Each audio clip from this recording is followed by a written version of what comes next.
Sobat Kairos yang dikasihi Tuhan Yesus Kristus, renungan firman Tuhan bagi kita saat ini tertulis dalam 1 Raja-Raja 19 ayat 7. Tetapi malaikat Tuhan datang untuk kedua kalinya dan menyentuh dia serta berkata, "Bangunlah, makanlah, sebab kalau tidak, perjalananmu nanti terlalu jauh bagimu." Sobat Kairos yang dikasihi Tuhan Yesus Kristus, menjadi hamba Tuhan itu tidak mudah. Mengatakan kebenaran itu juga berisiko. Nabi Elia mengalaminya. Saat Ahab dinobatkan menjadi raja Israel dan permaisurinya bernama Isabel menghadirkan penyembahan berhala Baal di kerajaan Israel, nabi-nabi Allah termasuk Elia menentangnya dengan keras. Isabel, ratu yang kejam itu, membunuh semua nabi-nabi Allah. Hanya Elia seorang yang tersisa. Konon, Elia menggelar pertandingan kuasa Allah siapa yang benar-benar terhebat dengan mengundang seluruh bangsa Israel menjadi saksi. Ada 450 orang nabi Baal yang tampil memanjat doa supaya kuasa Baal bekerja membakar korban persembahan. Tetapi sampai mencabik-cabik tubuh pun, Baal itu tak mampu berbuat apa-apa. Sedangkan ketika Elia berdoa, tampillah kuasa Allah membakar habis korban bakaran tersebut.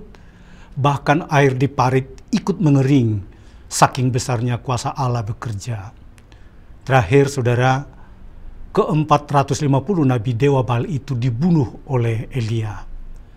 Perbuatan Elia ini memancing amarah Isabel dan menebar ancaman bahwa Elia akan dibunuh sebagai akibat dari perbuatannya. Inilah yang membuat Elia takut dan melarikan diri sebagai buronan. Apa yang dialami Elia ini sekaligus menegaskan bagi kita bahwa menyatakan kebenaran dan menjadi hamba Tuhan itu tidaklah mudah, beresiko, bahkan nyawa bisa menjadi taruhan.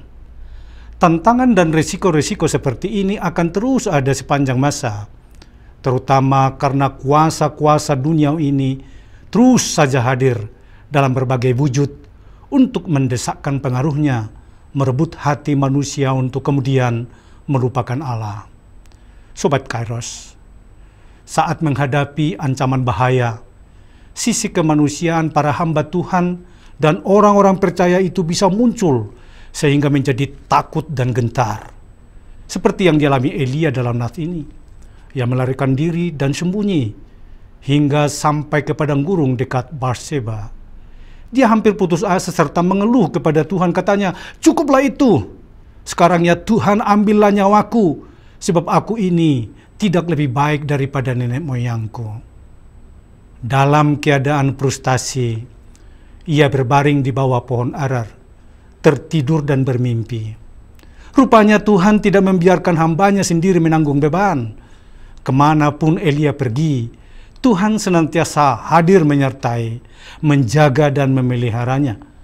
Melalui malaikatnya, Tuhan membangunkannya dari tidurnya dan menyuruhnya makan. Makanan yang Tuhan sendiri mengolah dan menyediakan, yaitu roti bakar lengkap dengan minumnya. Ini terjadi justru di padang gurun yang biasanya sulit mendapatkan makanan dan minuman. Tetapi begitulah luar biasanya kasih setia Tuhan memelihara hidup para hambanya. Dari yang tidak mungkin, justru Tuhan sediakan makanan enak.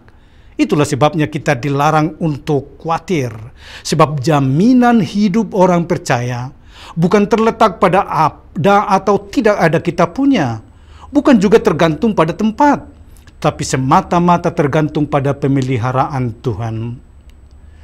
Sambil menyentuh badan Elia, malaikat Tuhan itu berkata, "Bangunlah dan makanlah, sebab kalau tidak perjalananmu nanti terlalu jauh bagimu." Sentuhan adalah untuk membangunkan. Kata-kata tadi adalah penyemangat, dan makanan adalah bekal hidup, kesehatan dan tenaga baru. Sebagai hamba Tuhan, Elia tidak boleh larut dalam kesedihan dan rasa takut. Bahkan ingin berhenti menyatakan kebenaran dengan berkata, "Cukuplah."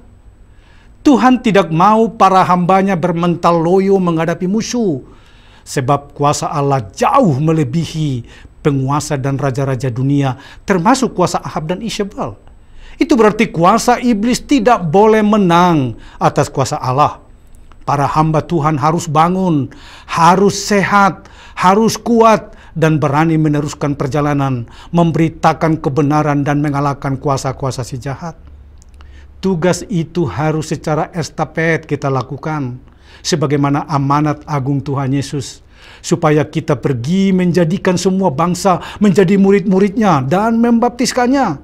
Tugas ini sekali lagi saudara, tidak mudah dan sangat berisiko. Sebab ketika kita memberitakan Injil kebenaran, lawan yang kita hadapi adalah pemerintah-pemerintah atau kuasa-kuasa kegelapan dan roh-roh jahat di udara. Tetapi Tuhan telah menjamin akan senantiasa hadir menyertai hingga akhir zaman.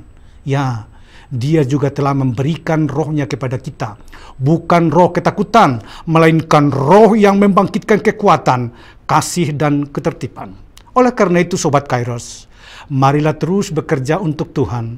Perlengkapi diri dengan senjata-senjata rohani, dan hendaklah kita kuat di dalam Tuhan, supaya kerajaan Allah menang terhadap kuasa kegelapan yang jahat, dan kita memenangkannya. Bukan dengan kekerasan, melainkan mengalahkan kejahatan dengan kebaikan. Amin. Selamat beraktivitas Sobat Kairos, Tuhan Yesus memberkati.